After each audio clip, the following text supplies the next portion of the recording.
Hello, everyone. We'll get started in just a couple minutes.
All right, let's go ahead and get started. Welcome to our webinar today.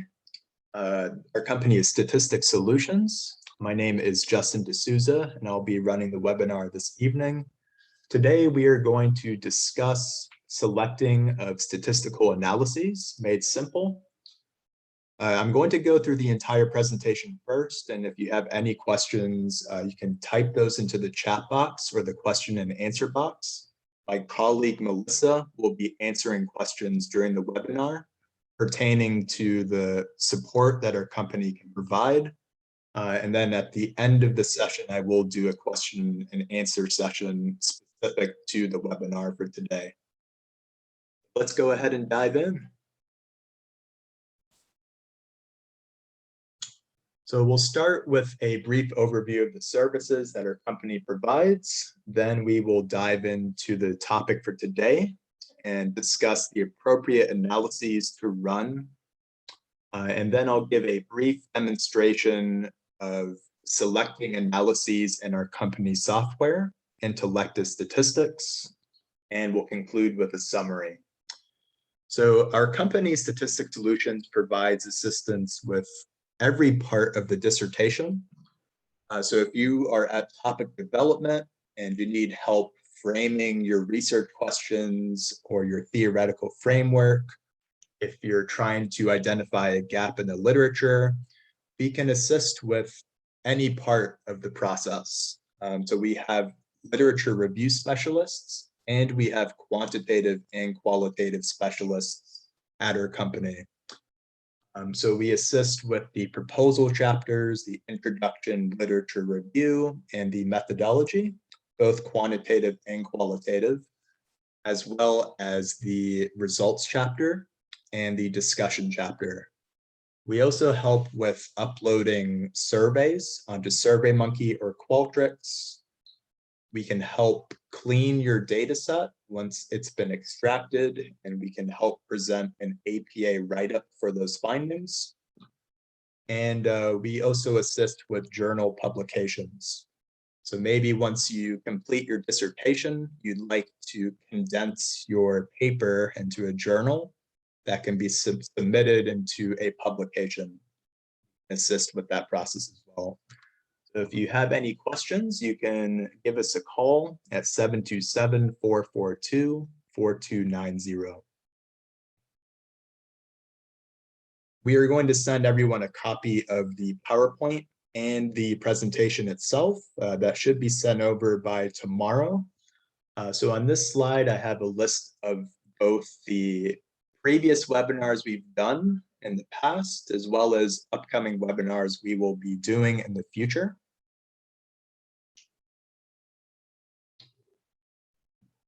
So to lay the foundation for selecting analyses, the most important component to understand, I would say, is understanding level of measurement. There are three different types of measurement or variables when you're doing a quantitative study. There are continuous variables, nominal variables, and ordinal variables. A continuous variable is a variable that falls on a continuum or a scale. Examples of these include test scores, temperature, weight, or composite scores that are developed from a previously validated survey. Nominal variables are variables that have two or more categories, but they do not follow an intrinsic order. Examples of this include gender, ethnicity, or passing and failing of an exam. You have mutually exclusive groups, you have independent groups, there's no overlap, and there's no hierarchy. You have independent possibilities for these variables. Therefore, these would be nominal. Ordinal variables are a subset of nominal variables. However, the possibilities are ranked. So for example, education could be high school, associate's, bachelor's, master's, PhD. There's a natural progression to education, so that is often considered an ordinal variable. A Likert scale on a survey, going from strongly agree down to strongly disagree. This is also an example of an ordinal item. So with this understanding, there are appropriate analyses to run. So typically, you'll have at least two variables of interest, and based on the level of measurement and based on what you're trying to prove, there is an appropriate analysis to run for that research question. So on our first slide here, we have correlation tests. And a correlation is used when you're looking at the strength of a two-way association. So you don't necessarily have independent or dependent variables. You don't have predictor and criterion variables. You just have two variables of interest.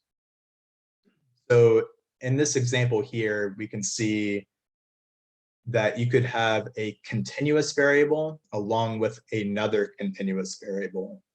For example, what is the relationship between self-esteem and self-efficacy? Making the assumption that self-esteem and self-efficacy are being measured through a previously validated survey. So usually you take an average or a sum of Likert scale questions. And once you've done that, your possibilities are now, they extend beyond a Likert scale. So this is considered continuous. So when you have two continuous variables, you can run a Pearson correlation. When you have two variables, but one of them is ordinal and the other is continuous, such as education. Education, as I mentioned earlier, is an ordinal variable because it has a natural progression to it and it's categorical, along with a continuous variable like self-esteem. In an example like this, you can use a Spearman correlation. When you have two ordinal variables, such as education and income bracket, you can also use a Spearman correlation. When you have a dichotomous variable with a continuous variable, dichotomous meaning two possibilities for a categorical variable. For instance, gender, if gender only has male and female as possibilities, you can use a point biserial correlation. And the final example is if you have two categorical or nominal variables, like gender and ethnicity. This is when you can use a chi-square test of independence. So the Pearson and Spearman correlations can be used strictly based on level of measurement here, but there is the concept of parametric and non-parametric analyses. So when you do a parametric analysis, like a Pearson correlation, you have to check for the assumptions of a Pearson correlation, which include things like linearity and normality. So you want to make sure that your data follows a bell-shaped curve. And there are many ways to do that. You can do it statistically with things like a Shapiro-Wilk test or a Kolmogorov-Smirnov test. You can also look at histograms or box plots to identify if the data follows a normal distribution. So a parametric test, like a Pearson correlation, you want to check for the assumptions first. And if the assumptions are not met, say normality is not supported, you can then run a non-parametric test, which in this case is a Spearman correlation. So even if you have two continuous variables, you can run a Spearman correlation, which is the non-parametric alternative, if your data does not meet the normality assumption. And as we progress in the slides, there are many examples of that, where you can run a parametric test, but based on how the assumptions come out, you may want to run a non-parametric backup. Okay, so I'll explain that more in the upcoming slides. Our second test family here are regression tests. So regressions are used when you're trying to predict a relationship. Okay, so notice the key word here. When you're predicting, you can run regression models. Now we do have independent and dependent variables. So whatever your dependent variable is, it's also called a criterion variable. That is going to determine what type of regression model you use. So the level of measurement for your dependent variable will identify what regression type you can use. As far as the predictors, you can have any format of a predictor. It can be continuous, ordinal, or nominal. And you can have multiple predictors. It doesn't have to be one. You can have multiple predictors or independent variables. But for your criterion variable, you need to have only one at a time. So if we're looking at a continuous dependent variable or a continuous criterion, you want to run a linear regression. So linear regression is used when you are predicting a continuous dependent variable. So I've given an example here looking at self-esteem. So if self-esteem is continuous as measured through a previously validated survey, then you can use a linear regression.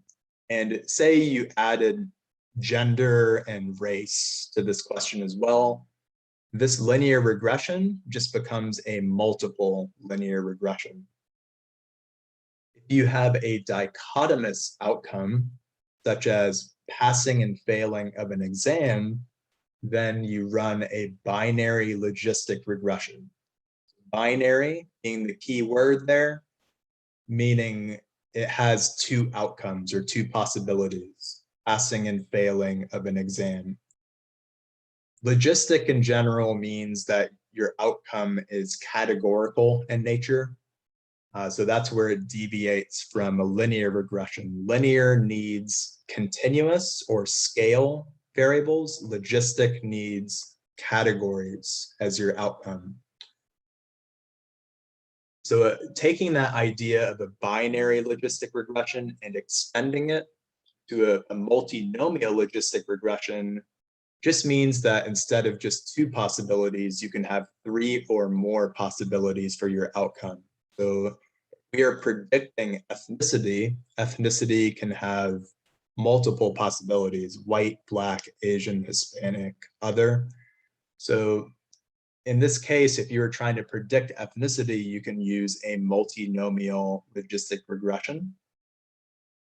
And the final regression type is if you're predicting a ordinal outcome. So this would be an ordinal logistic regression.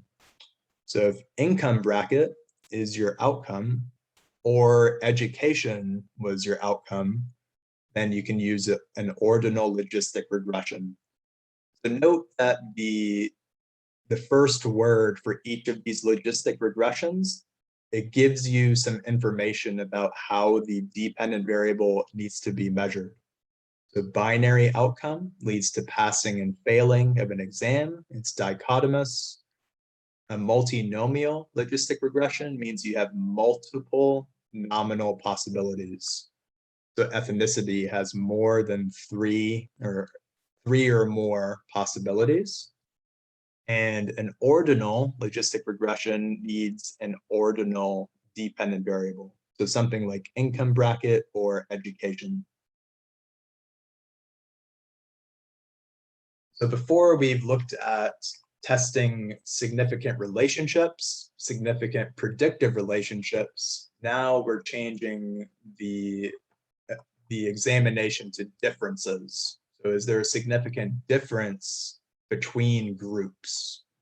This is where we get into the t-test family and ANOVAs for differences. So very specific to determine what analysis you run. Again, it's contingent on the level of measurement for your independent and dependent variables.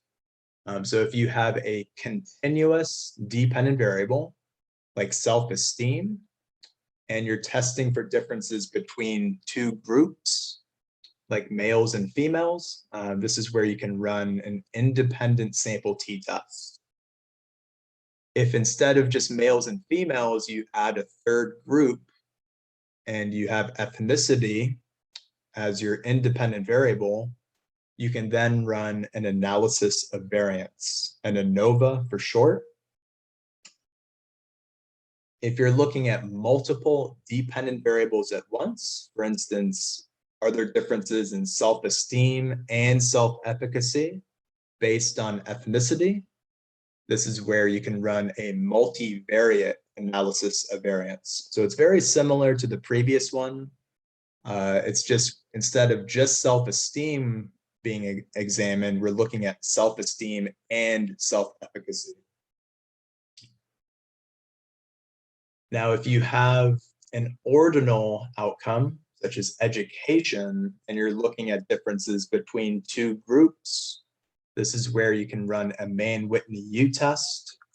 And if you're looking at an ordinal outcome between three or more groups, like ethnicity, that's where you can run a Kruskal-Wallis test. So similar to the idea on this first slide of parametric and non-parametric analyses, remember a Pearson correlation is parametric. You check for assumptions of a Pearson correlation, and if they're not met, then you can run a Spearman correlation as a backup because it's non-parametric. The same logic applies for differences. So the t-tests and the ANOVAs are parametric tests. If you try to run a t-test, you need to check for the assumptions of normality again, normality and usually homogeneity of variance. If those assumptions are not met, then you can run the non-parametric alternative, which in this case is a Mann-Whitney U-test. Okay, so if the assumptions, you're trying to run an independent t-test and normality is not justified, you can then run a Mann-Whitney U as a backup. Same idea with an ANOVA. So if you're trying to run an analysis of variance, you also need to check for assumptions. So if self-esteem did not meet the normality assumption, then you can run a Kruskal-Wallis test as a non-parametric backup. The idea behind that is that non-parametric tests don't require strict assumptions like parametric tests do. So a Mann-Whitney U test and a Kruskal-Wallis test does not require a normal distribution. That's why it's a good alternative to run when your assumptions are not met. And as far as a MANOVA, there actually is not a non-parametric alternative for a MANOVA. What you do is you just run separate Kruskal-Wallis tests. So remember how similar an ANOVA is to a MANOVA. A MANOVA just has multiple dependent variables, whereas an ANOVA has one dependent variable. So say you propose to run a MANOVA for self-esteem and self-efficacy by ethnicity, and you check for the assumptions, and self-esteem and self-efficacy do not meet the normal assumption, you can then run two Kruskal-Wallis tests instead. So you do one Kruskal-Wallis test for self-esteem by ethnicity, and then a second Kruskal-Wallis for self-efficacy by ethnicity. The next test family is looking at longitudinal designs. So are there differences over time in factors? The idea of pre-test and post-test with an intervention in the middle, very common for nursing projects, DMPs. So if you're looking at differences in a pre-test and post-test or a continuous dependent variable, like job satisfaction, you can use a dependent sample t-test. It's also called a paired sample t-test, means the same thing. So a t-test only has 2 points of comparison, pre-test and post-test. If you introduce a third measurement time period, such as a follow-up, so pre-test, post-test, and a follow-up, then you do a repeated measures ANOVA design. If instead of having continuous dependent variables, you have 2 ordinal variables, such as income bracket. So is there a difference in income bracket between pre-test and post-test? You can use a Wilcoxon sign rank test. If you have 3 or more time points with an ordinal dependent variable, pre-test, post-test follow-up, you use what's called a Friedman ANOVA.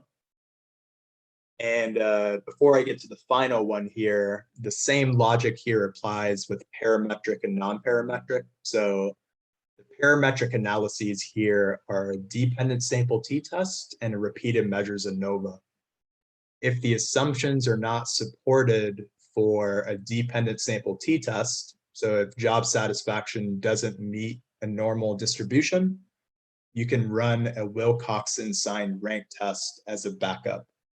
Likewise, with a repeated measures ANOVA, if job satisfaction is not meeting the assumptions, you can run a Friedman ANOVA as a backup.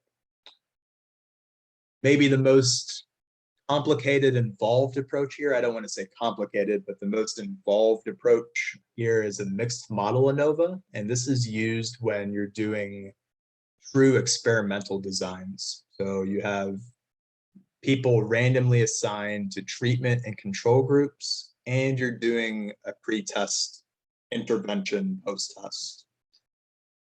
If you have all of those moving parts, you have differences over time and differences between groups, that's where you can use a mixed model ANOVA. Okay, so in summary, you first want to determine the level of the measurement of the variables you're using. So you'll want to develop your research question first. What are you trying to prove? Are you looking at two-way relationships, predictive relationships, differences between groups, or differences over time? And then frame your research questions, and you can follow the slides here to determine what is the appropriate analysis to run. We're going to send everyone a copy of the slides just to reiterate that. And you can also use our Intellectus statistics decision tree. So let me demonstrate in Intellectus, which is our company software. Intellectus is a software in which you can upload data. So it's useful if you're in the methodology phase, or if you're in the results chapter. For the methodology phase, we have data analysis plans here. So for instance, if I choose a t-test, this is what would go in your methodology, usually chapter 3 of a dissertation.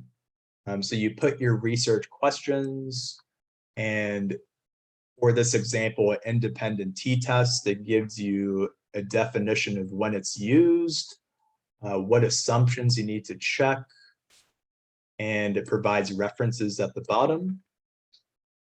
We also have power analyses in here. So power analyses are used to determine your minimum sample size requirement.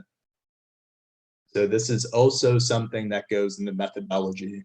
It's called an a priori power analysis, and it actually replicates G-Power. So G-Power is a software used to determine the minimum sample size.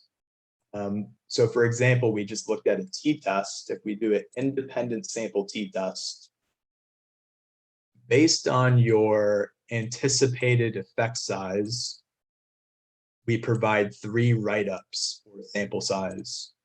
Usually a medium effect size is used. So in this example, we would target 128 participants to run this t-test, which would be 64 people in each group. We do have large effect sizes and small effect sizes. You can see if you use a large effect size, it decreases by quite a bit. And if you use a small effect size, it really skyrockets a lot. So it goes from 128 to 788. So probably something you want to avoid is using a small effect size. 99% of the time, you'll go with a medium effect size. If you don't have literature to support what effect size to use in your particular topic, then just use a medium effect size. But sometimes previous researchers will indicate what effect size you should use, in which case you can use the large or small options here.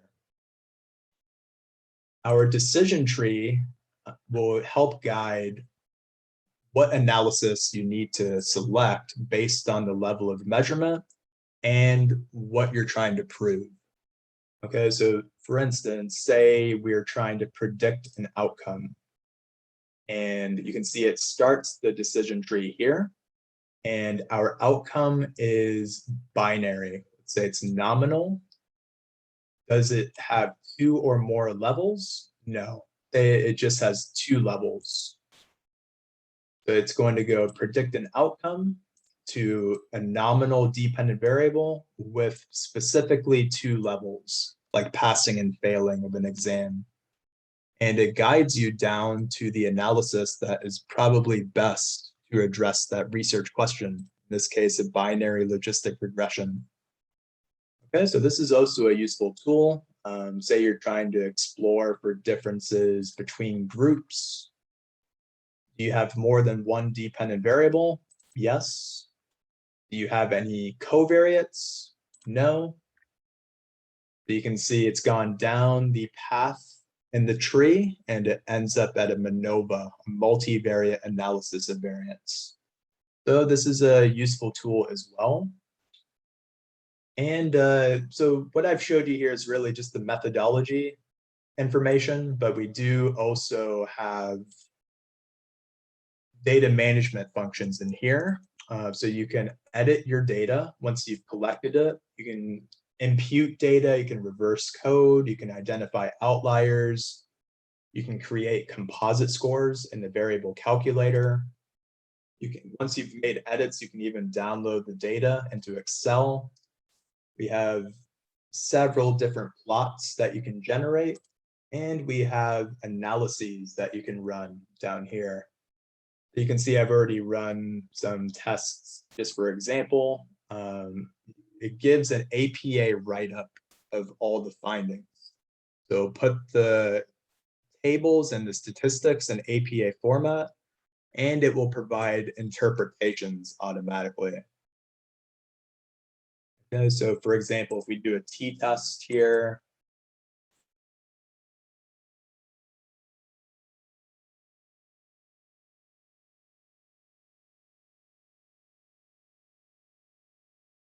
so I'm doing a t-test on this data was about exercise time based on gender. So we can see when I did the t-test, it automatically verifies assumptions. It's going to check for the assumption of normality first, which in this case was not supported. It will then check for homogeneity of variance, which was also not supported. So what it's going to do is it's going to report the t-test, but then it's also going to give a non-parametric alternative, which is the main Whitney U-test. So you can see here it says that because one or more of the assumptions was not supported, it's running this test as a backup. Overall, what we see here is that females had more exercise than males, almost double the amount at the pre-test of this study, and the p-value is statistically significant. So it's saying that females had significantly more exercise time in comparison to males. Main Whitney U-test is a way to back up the findings and provide further justification. This also demonstrated significance with females having higher exercise time versus males. So that's Intellectus. You can download the document as well and make adjustments to your variable names in the presentation. So, let us know if you have any questions about the software. The link is in here. So once you receive the presentation, you will see a link to Intellectus.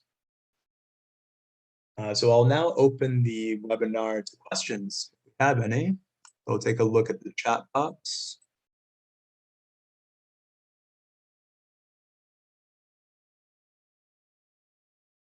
It looks like we had some questions about pricing and the slides. We will be sending everybody a recording and the slides.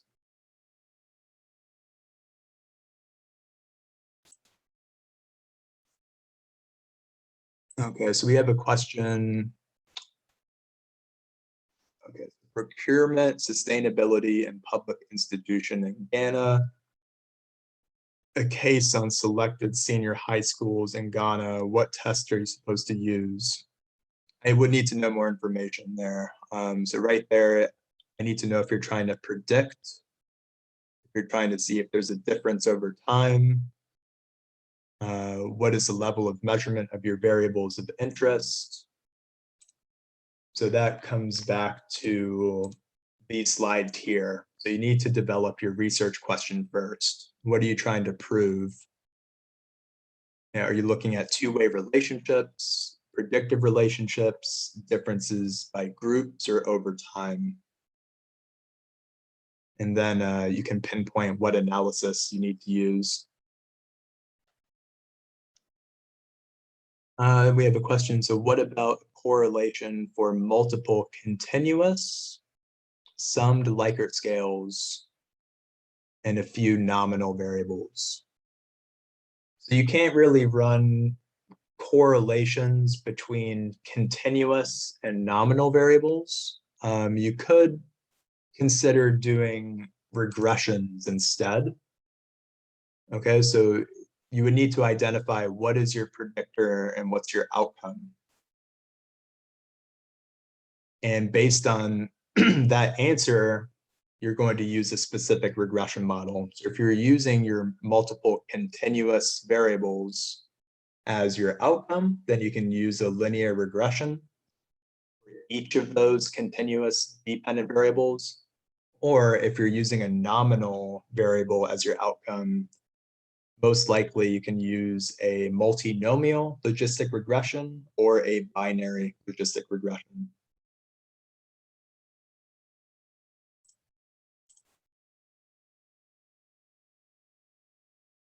Okay, do we have any other questions?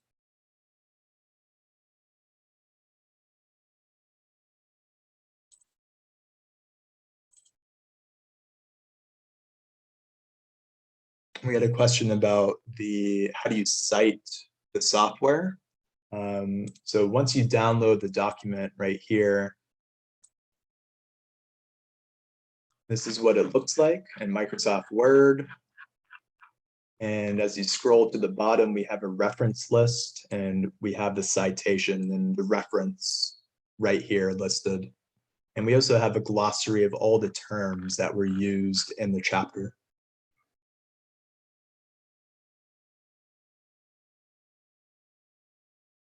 We have any other questions?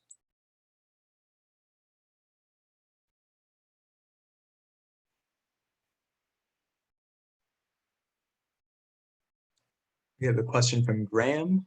Are there instances where a researcher has only one dependent or one independent variable? If so, then what analysis should be run? So if you only have one variable of interest, you most likely want to just run descriptive statistics. So you would just go into Intellectus. Descriptives are essentially, if your variable is categorical, you're going to report frequencies and percentages. So very similar to what gender looks like here. You can see how many people fall into every group, along with a corresponding percentage.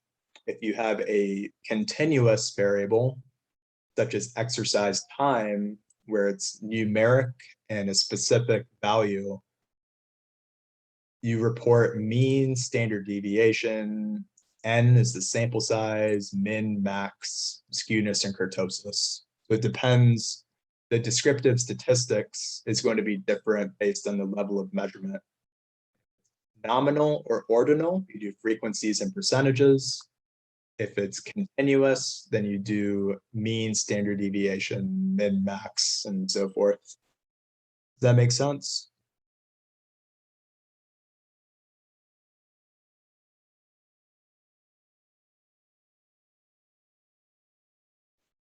What if you run a binomial regression and the EXP B value, that's the odds ratio is in the millions? What could possibly be a problem?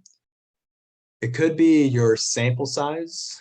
That's a limitation. Maybe there's a big disparity in how many people are in each group of your outcome. That could cause an issue. It could also be the standard errors are highly inflated. You might want to try removing other variables that are in the same regression model that could fix the problem. There could be an issue of multicollinearity, where your predictors are highly associated with one another, which can impact the odds ratio. So first thing I would look at is the sample size in your outcome. So how many people fall into each group of your outcome. If it's highly skewed, that can cause issues with the odds ratio. Then I would look at removing particular variables from the regression. Could fix it as well, because your predictors might be highly associated, which can affect the odds ratio.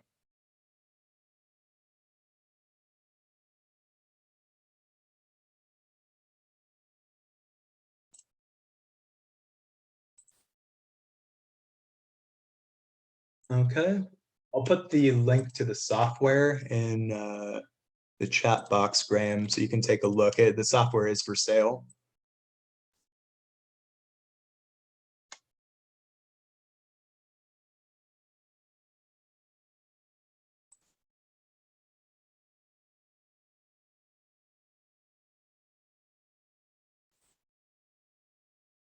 Okay, put it in the chat box and in the question and answer box.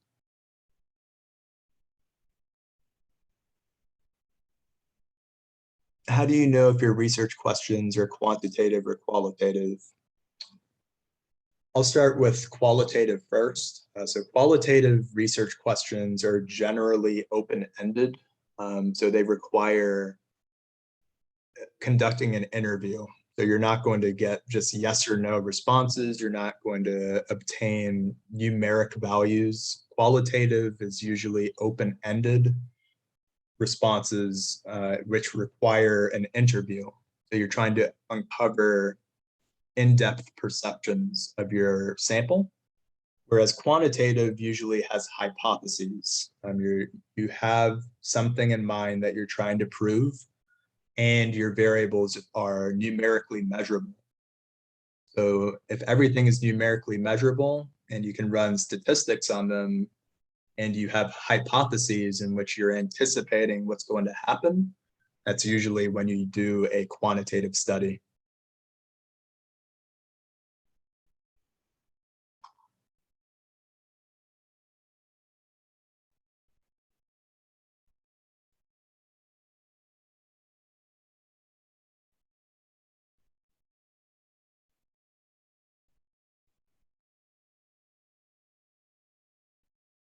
Okay, do we have any other questions?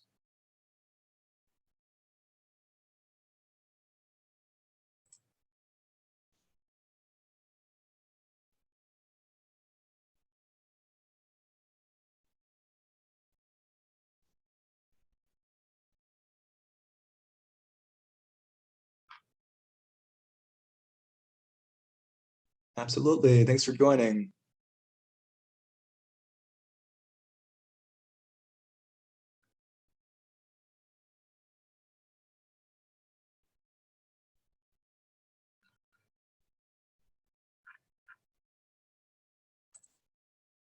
Okay. Looks like we have a question about an email address. Hey, Melissa, could you provide Janine self-scheduling, please? I'll put it in there. Thank you.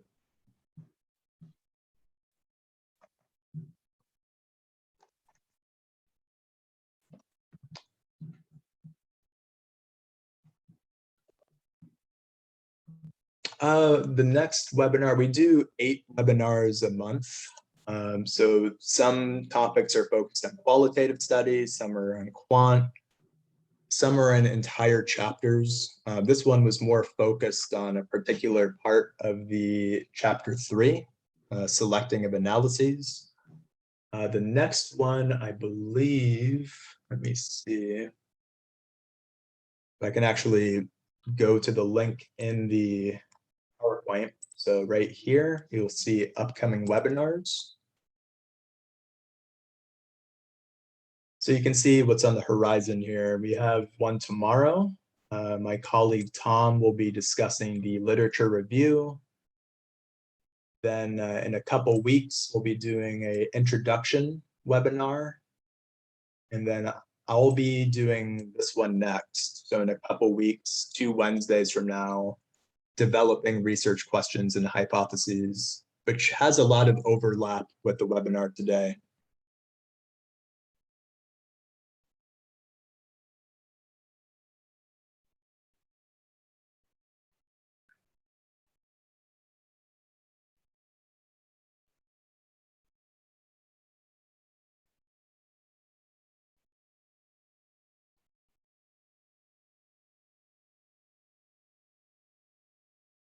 Okay, do we have any other questions?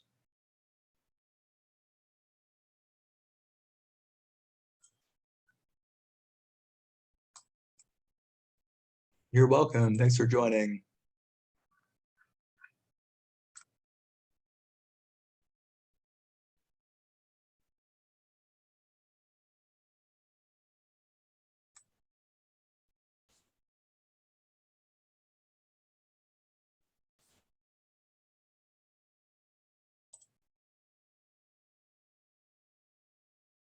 All right, if we don't have any other questions, I'll go ahead and wrap it up for today. Thanks for joining us for the webinar. Again, you can check out the other webinars we'll be doing in the future at our company website, Statistics Solutions. We put the links in the presentation, but from our company website, you can click this link right here, webinars. You can view the archive, which has links to the past webinars, so you can watch the recordings. And we also have the upcoming webinar link. You can register for any future sessions. Let us know if you have any questions, and look forward to seeing you in the future. Have a great evening.